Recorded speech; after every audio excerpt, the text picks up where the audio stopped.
everyone, my name is Hannah Holman and I'm a professional female cellist. I wanted to introduce you to some female cellists from the past that I feel like deserve to be known. Today I wanted to talk about a woman from Britain who was known for the Elgar Concerto. And I know what you're thinking, but it's not her. It's a different woman. It's not Jacqueline du Pré. It's Beatrice Harrison. Beatrice was born in India, December 9th of 1892. Her father was the colonel in the British military, and he was stationed in India. He came back to England and met this charming Celtic woman, very artistic and beautiful, and he convinced her to marry him, and they left for India. His new wife was not so fond of India, but decided to follow him. They had 4 daughters total. They had 2 in India, and the first one was a woman named May. The second one is the woman we're talking about today, Beatrice. The mother was so unhappy that she convinced her husband to come back to England. So when Beatrice was only a couple months old, they moved back to England.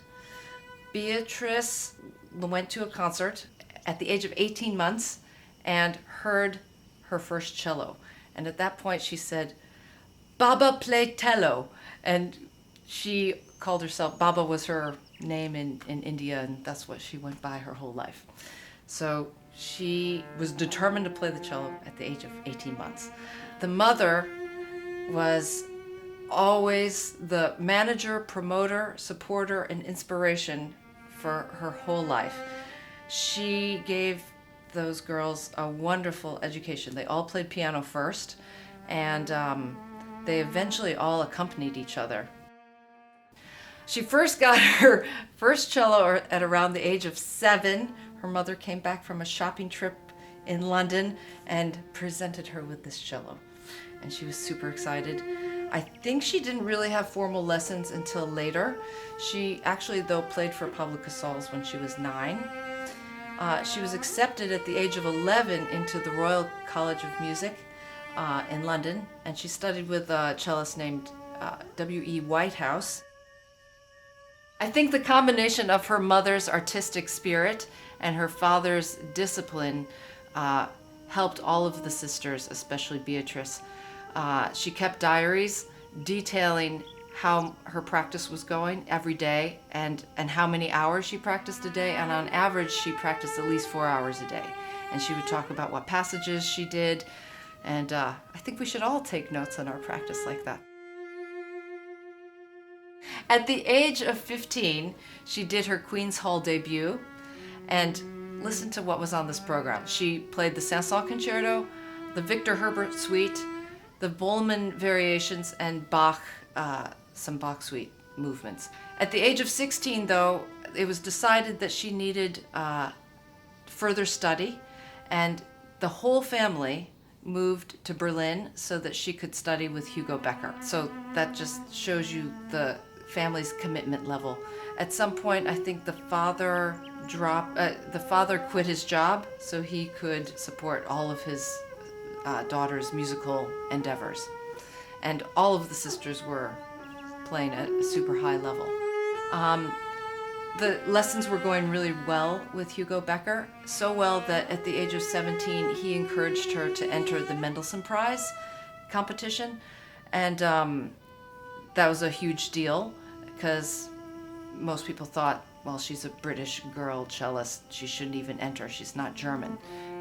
Now the prize happens in both England and Germany, but she went on to win it, and that was a first. She was the youngest and the first cellist and a British girl, and so the London Times, the Telegraph, all of them published a huge story on Beatrice winning the Mendelssohn Prize. Somebody said, "She plays like a man, but with the grace and tenderness of a woman."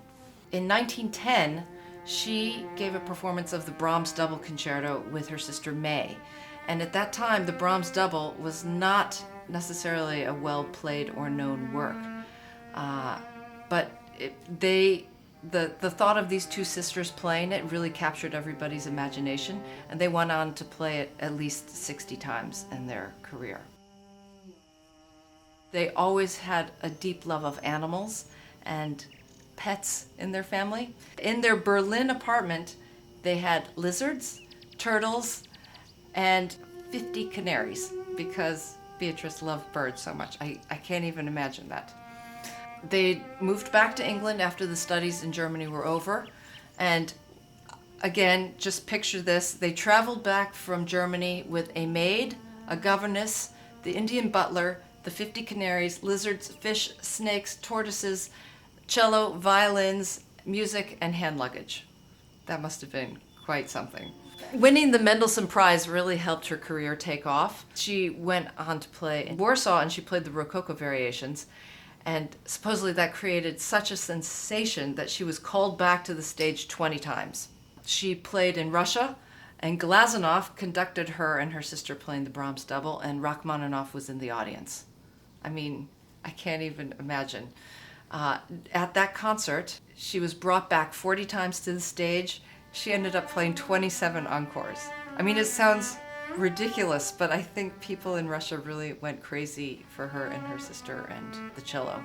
Students carried them to the carriage and took away the horses and carried them back, led the carriage back. The students pulled the carriage themselves because they were so enamored with her and her sister. She came to the United States in 1913. She was the first woman cellist to play in Carnegie Hall. She was the first woman cellist to play with the Boston Symphony and the Chicago Symphony. The halls, though, were not full because they were not used to the cello being a solo instrument, let alone a female cellist. Coming back from that U.S. tour, she was supposed to be with her mom and her sisters. They all traveled together. They were supposed to be on the Lusitania. And we all know what happened to the Lusitania, but her mother had a dream the night before that something bad was going to happen to that ship, and so changed the plan, and they ended up not being on the Lusitania. And but the mother had not gotten word to the father, so the next day when it came news that the Lusitania had sunk, the father thought he had lost the whole family. But then turns out they got another ship. But her father was very, very kind. Even though he didn't understand this whole music business, he was super supportive. One of his words of wisdom, pieces of advice to Beatrice was, remember, you are a servant of the public. Do your best, your very best, but whether there are thousands or only one person in the audience, always strive to reach your ideal. She was recording in 1919 at HMV Studios in London, and Elgar was also there. That first performance of the Elgar was not a success, but Elgar wanted Beatrice Harrison to record it. So she recorded it with Elgar, first acoustically in 1919, and then a second time electronically in 1923.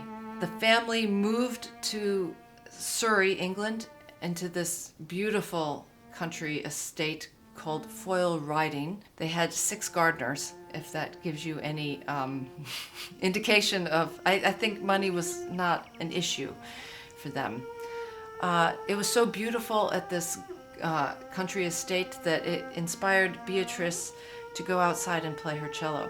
And for this, no matter all of her huge successes that she had had and will have had after this, I think it was really this thing that happened at this country garden that she is most remembered by for people that remember her.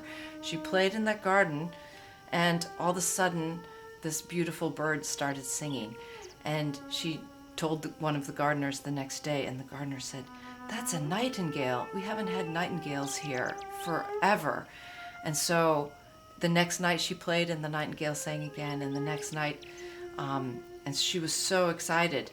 And so actually, when she was recording the Elgar with Elgar conducting in 1923, the second time, it was the spring after the Nightingales had first sung, and she thought, oh my gosh, I need to share this with the public.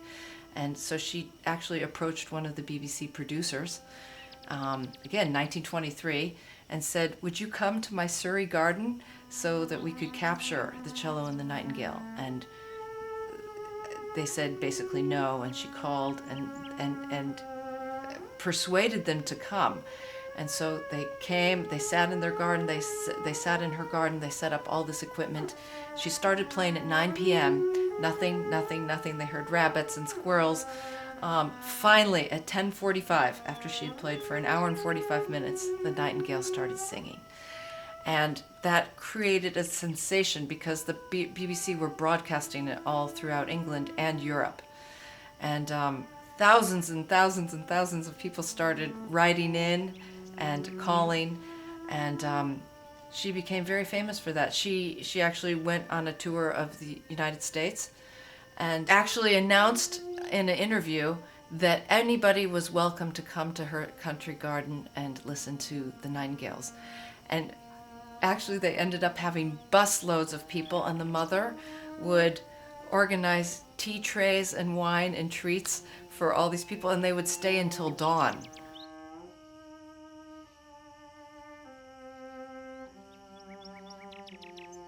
When I first learned of Beatrice, I can't exactly remember. I think it was when I was studying the Elgar Concerto in college, but it might have been just after that when I lived in Worcester, England, and Worcester was where Elgar lived and worked. And there's the Elgar birthplace, and in the Elgar Birthplace Museum were CDs of Beatrice playing the Elgar Concerto with Elgar himself conducting. So I was like, wow, that's pretty interesting. But I think that with age and perspective, only now do I realize how much she contributed to the cello and early musical life. There is an autobiography that came to light in 1985-ish. This woman was doing a biography of all four of the Harrison sisters, and the youngest one produced this autobiography that had never come to light. So if you are curious to learn more about Beatrice Harrison, I would suggest finding her autobiography. It's very, very colorful, and I think it takes you into the moments that she was living in England at the time. This would make a great movie for any of you that like Downton Abbey. Any filmmakers out there, you should check out her autobiography and let me know. Anyway, I hope you've enjoyed learning a little bit about Miss Beatrice Harrison. There are several recordings. You have to listen to her Elgar because that's like the source. Elgar himself is conducting. Cello was her life and her staff, and she said that as long as she had the cello and music, she felt no fear and felt peace.